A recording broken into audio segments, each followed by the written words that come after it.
我之前听说过一个神秘传说，西藏拉萨的布达拉宫墙是甜的。如果在网上稍加搜索，你就能看到各种各样的舔墙照，这让我们的怀疑又加深了一层，以至于抵达拉萨后，我脑海里只有一个念头：我们必须得去舔舔。不说了，开舔。怎么说？不得不说，布达拉宫几乎成为了人们对于西藏的一个固有想象。知名摇滚歌手郑钧甚至没去过西藏，就凭借着自己的想象，把布达拉宫写得有模有样。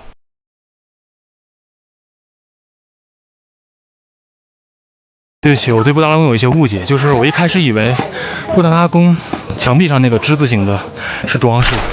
其实它是楼梯，它真的是一步一步爬上来的。仔细看布达拉宫的这个墙，它外面真的是覆盖了一层白色的壳，然后在里面是砖石。布达拉宫的墙每年都要粉刷一次，一来是为了保护建筑，二来它是一种宗教仪式，大家会在特定的日子把这层白色的涂料泼到墙上，而这些白色的涂料中其实真的有牛奶、蜂蜜以及藏红花，所以这个活动也叫做泼甜墙。如果你仔细看布达拉宫的墙壁，确实有被泼过的痕迹。你现在偷感太重了你好像在偷这个布达拉宫的墙皮，就是伸着舌头在这到处乱舔，这个行为好像确实有点不雅。这个墙皮上真的有牛奶的味道，但是它不是所有的地方都有，好像它不太均匀。你找一块最浓的味道的地方舔。怎么说？甜吗？石灰，我现在这仿佛看见松赞干部在向我招手。其实仔细想想也知道，涂料里不可能都是牛奶和蜂蜜，它是按照一定比例意思的。如果全是牛奶蜂蜜，这墙应该早就臭了。温馨提示：舔墙的时候注意抬头，因为厕所有可能就在你头上。不得不说，到了布达拉宫之后，你会发现很多细节都是惊喜。就我们本来想试用一下这个导游口中号称全拉萨最高的公共洗手间，结果给大家看一下。进来之后，这边是女，这边是男，这边还有个侧中之侧。这个侧中之侧其实是一个景点，准确来说，它是一个古代厕所。不开玩笑，当你站在这个古厕旁，真的会感觉有点壮观。坑内落差达10.45米，所以在这里上厕所，你永远不会担心这个厕所会堵，因为它足够深，深到你可以不用去清理它。而且各位，这个厕所的视野非常好。它是这样啊，它可以俯瞰到整个拉萨，真的太漂亮了。虽然布达拉宫的殿内是不准拍照的，但是近期上线的一部纪录片《布达拉宫》里面完整的展示了布达拉宫的内部，特别推荐一下。在雪域高原上垒起如此巨大的宫殿不是件易事，你不得不佩服藏族同胞在建筑上就地取材、因地制宜的智慧。我以前听地理书说拉萨是日光之城，我总以为有过誉的嫌疑。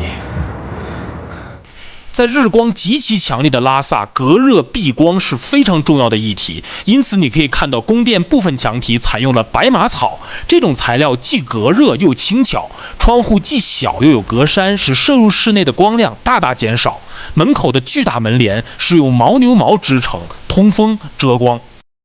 另一方面，这座跨越10多个世纪不断增筑的宏大殿堂，需要一代代底层劳动人民付出大量的心血。随着西藏和平解放，农奴制度被粉碎，于是这座高高在上的旧时代的贵族宫殿，变成了像我们这样的普通人都可以随意进入参观的世界文化遗产。当你深入观察这座城市，就会发现文化差异的显性真是非常有趣。在我的印象中，酒乃是僧家第一戒，但如果你来到拉萨的扎基寺，就会发现大家以白酒作为供奉品，而在色拉寺，僧人们会定期通过近乎吵架的激烈辩论来巩固经典，这都是我们不曾见过的景象。而抛开文化，拉萨有一个地方我打小就特想去亲眼看看，你们也一定记得这里，那就是课本中学过的世界海拔最高湖泊纳木错。我以前听说纳木错是世界上海拔最高的大型湖泊，没有什么感觉，就是大家可以看到前面的牌子已经被雪糊住了。9月份你能看到纳木错吗？海拔高，气温低，在春秋时节的高原表现尤为鲜明。山脚下的拉萨阳光璀璨，但到了坡上，云和雪混成一片白，通通灌进山谷中。但就在翻过垭口之后，天气骤然明朗，被枯黄的牧草、成群的牛羊包围着的课本中的世界第一高湖纳木错，在远处缓缓铺开。我看见了，你看纳木错，哇！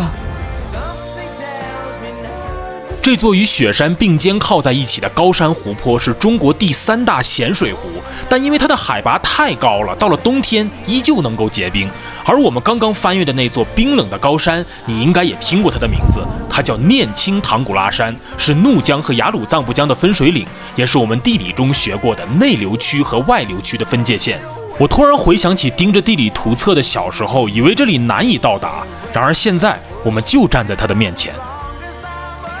我们进入西藏以来看了好多湖，每个湖其实都很漂亮，但是纳木错在我心里的地位好像不太一样。无论是纳木错还是布达拉宫，包括拉萨在内的每座城市，其个性都会让你感到无比的新鲜有趣。但真正打动人的是身处无论天涯海角的人们的共性。这种共性散落在拉萨的各个角落，它是甜茶馆里快活的笑语，是寺庙中平和的思想交换，是大街上每个人心中对美的想象。